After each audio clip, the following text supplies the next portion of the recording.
ನಗರದ ಜಿಲ್ಲಾ ಕ್ರೀಡಾಂಗಣದಲ್ಲಿ 77ನೇ ಗಣರಾಜ್ಯೋತ್ಸವವನ್ನು ಸೋಮವಾರ ಅದ್ದೂರಿಯಾಗಿ ಆಚರಿಸಲಾಯಿತು.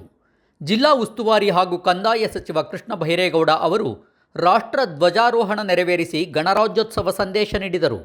ಈ ವೇಳೆ ಮಾತನಾಡಿದ ಅವರು, ಕೇಂದ್ರ ಸರ್ಕಾರ ಒಂದೇ ಭಾಷೆ ಒಂದೇ ಸಂಸ್ಕೃತಿ ಹೇರಲು ಯತ್ನಿಸುತ್ತಿದ್ದು, ಇದು ಸಂವಿಧಾನದ ಆತ್ಮದ ಮೇಲಿನ ದಾಳಿ ಎಂದು ತೀವ್ರ ವಾಗ್ದಾಳಿ ನಡೆಸಿದರು. ಹಿಂದಿ ಭಾಷೆ ಹಂತ ಹಂತವಾಗಿ ದೇಶದ ಮೇಲೆ ಹೇರಲಾಗುತ್ತಿದೆ ಎಂದು ಆರೋಪಿಸಿದರು.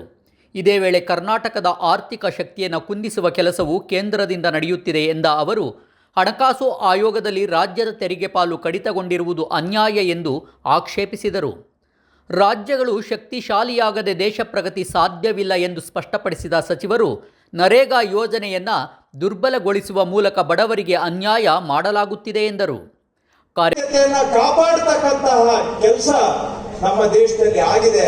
ಆದರೆ ಇವತ್ತು ವ್ಯವಸ್ಥಿತವಾಗಿ ನಮ್ಮ ಭಾಷೆಯನ್ನ ಹತ್ತಿಕ್ಕತಕ್ಕಂತ ಕೆಲಸ ದುಸ್ಸಾಹಸಕ್ಕೆ ಮತ್ತೊಮ್ಮೆ ಅಧಿಕಾರ ದುರುಪಯೋಗ ಮಾಡಿಕೊಂಡು ಕೇಂದ್ರ ಸರ್ಕಾರ ಮಾಡ್ತಾ ಇರೋದ್ರ ಬಗ್ಗೆನೂ ನಾವು ಎಚ್ಚೆತ್ತುಕೊಳ್ಬೇಕು. ಅದು ಕೂಡ ಸಂವಿಧಾನಕ್ಕೆ ಮಾಡತಕ್ಕಂತಹ ಗೌರವ ಅಲ್ಲ. ಭಾಷೆ ಸಂಸ್ಕೃತಿಯ ಮೇಲೆ ದಾಳಿ ಆದ್ರೆ ಮತ್ತೊಂದು ಕಡೆ ನಮ್ಮಂತಹ ಪ್ರಗತಿಪರ ರಾಜ್ಯಗಳು ನಮ್ಮ ಆರ್ಥಿಕ ಶಕ್ತಿಯನ್ನ ಕುಂದಿಸುವಂತಹ ವ್ಯವಸ್ಥಿತ ಪ್ರಯತ್ನವನ್ನು ಕೂಡ ಕೇಂದ್ರ ಸರ್ಕಾರ ಮಾಡ್ತಾ ಇದೆ.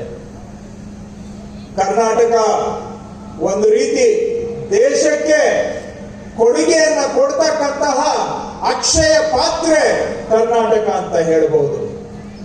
ನಾವು ಇಲ್ಲಿ ಆಗ್ತಕ್ಕಂತ ಉತ್ಪಾದನೆ, ಇಲ್ಲಿಂದ ಬರ್ತಕ್ಕಂತಹ ಆದಾಯ ಇವತ್ತು 4 ಬಡ ರಾಜ್ಯಗಳಿಗೆ ಸಹಾಯ ಮಾಡ್ತಾ ಇದೆ. ಕೇಂದ್ರ ಸರ್ಕಾರ ನಡೀಲಿಕ್ಕೆ ಕರ್ನಾಟಕದ ಆದಾಯ ಬಹಳ ದೊಡ್ಡ ಪಾತ್ರವನ್ನ ವಹಿಸಿದೆ. ಆದ್ರೆ ಕರ್ನಾಟಕಕ್ಕೆ ತನ್ನ ಪಾಲು ಸಿಗಬೇಕಾದಾಗ ನಿರಂತರವಾಗಿ ಕಳೆದ 10 ವರ್ಷದಿಂದ ನಮಗೆ ಅನ್ಯಾಯ ಆಗ್ತಾ ಇದೆ. ಕೇಂದ್ರ ಪುರಸ್ಕೃತ ಯೋಜನೆಗಳಲ್ಲಿ ನಮಗೆ ಅನುದಾನ ಸಿಗ್ತಾ ಇಲ್ಲ. ಕೇಂದ್ರದಿಂದ ಬರಬೇಕಾದಂತಹ ಅನುದಾನಗಳು ನಮಗೆ ಬರ್ತಾ ಇಲ್ಲ. ಸಾಲದಕ್ಕೆ ಹಣಕಾಸು ಆಯೋಗವನ್ನ ಮುಂದಿಟ್ಕೊಂಡು ಕರ್ನಾಟಕದ ನಮ್ಮ ತೆರಿಗೆಯಲ್ಲಿ ನಮ್ಮ ಪಾಲನ್ನ ದಿನೇ ದಿನೇ ಕಡಿಮೆ ಮಾಡೋದರ ಮುಖಾಂತರ ನಮ್ಮ ಶಕ್ತಿಯನ್ನ ಕುಂದಿಸಿ ನಮ್ಮನ್ನು ಕೂಡ ಒಂದು ರೀತಿ ಕಪಿಮುಷ್ಟಿಗೆ ತೆಗೆದುಕೊಳ್ತಕ್ಕಂತ ಪ್ರಯತ್ನ ನಡೀತಾ ಇದೆ.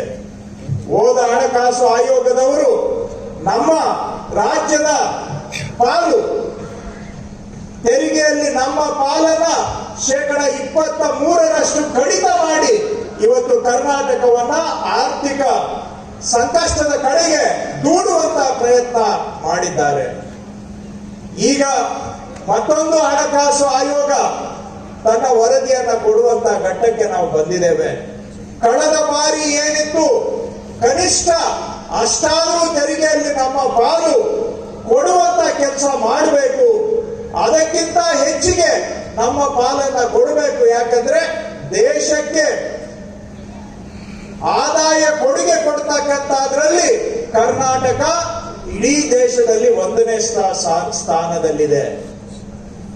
ನಮ್ಮಿಂದ ಎಲ್ಲವನ್ನ ಪಡೆದುಕೊಂಡು ನಮಗೆ ಏನು ಇಲ್ಲದಂತೆ ಅನ್ಯಾಯ ಮಾಡುವುದನ್ನ ನಿಲ್ಲಿಸಬೇಕು. ಕೇಂದ್ರದ ತೆರಿಗೆಯಲ್ಲಿ ನಮ್ಮ ಕೊಡುಗೆ ಗುರುತಿಸಬೇಕು. ನಾವು ಕಟ್ಟಿದ ತೆರಿಗೆಯಲ್ಲಿ ನಮ್ಮ ಪಾಲು ನಮಗೆ ಸಿಗಬೇಕು ಅಂದ್ರೆ ಈ ಹಿಂದೆ ನಮಗೆ ಏನ್ ಪಾಲು ಬರ್ತಾ ಇತ್ತು ಅದಕ್ಕಿಂತ ಹೆಚ್ಚಿಗೆ ಕೊಡುವಂತಹದ್ದು.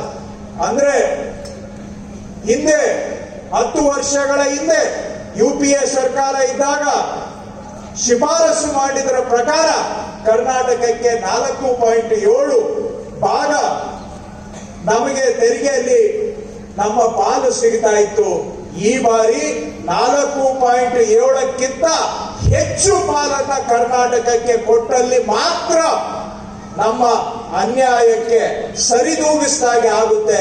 ಅದಕ್ಕಿಂತ ಏನೇ ಕಡಿಮೆ ಮಾಡಿದ್ರು ಕೂಡ ನಮಗೆ ಅನ್ಯಾಯ. ಈ ಅನ್ಯಾಯವನ್ನ ಕೇಂದ್ರ ಸರ್ಕಾರ ಮಾಡಬಾರದು. ರಾಜ್ಯಗಳಿಗೆ ಅನ್ಯಾಯ ಮಾಡಿದ್ರೆ ಅದು ದೇಶಕ್ಕೂ ಒಳ್ಳೇದಾಗೋದಿಲ್ಲ. ರಾಜ್ಯಗಳು ಸಂಪದ್ಭರಿತವಾಗಿ ಸ್ವತಂತ್ರವಾಗಿ ಸ್ವಾಯತ್ತತೆಯಿಂದ ಕೆಲಸ ಮಾಡಿದ್ರೆ, ರಾಜ್ಯಗಳು ಪ್ರಗತಿಯನ್ನ ಸಾಧಿಸಿದ್ರೆ ದೇಶನೂ ಪ್ರಗತಿಯನ್ನ ಸಾಧಿಸುತ್ತೆ. ಕಾರ್ಯಕ್ರಮದಲ್ಲಿ ಪೊಲೀಸ್ ಪಥಸಂಚಲನ, ಶಾಲಾ ಮಕ್ಕಳ ಸಾಂಸ್ಕೃತಿಕ ಕಾರ್ಯಕ್ರಮಗಳು ನಡೆಯಿತು. ಸಮಾಜ ಸೇವಕರಿಗೆ ಸನ್ಮಾನಿಸಲಾಯಿತು.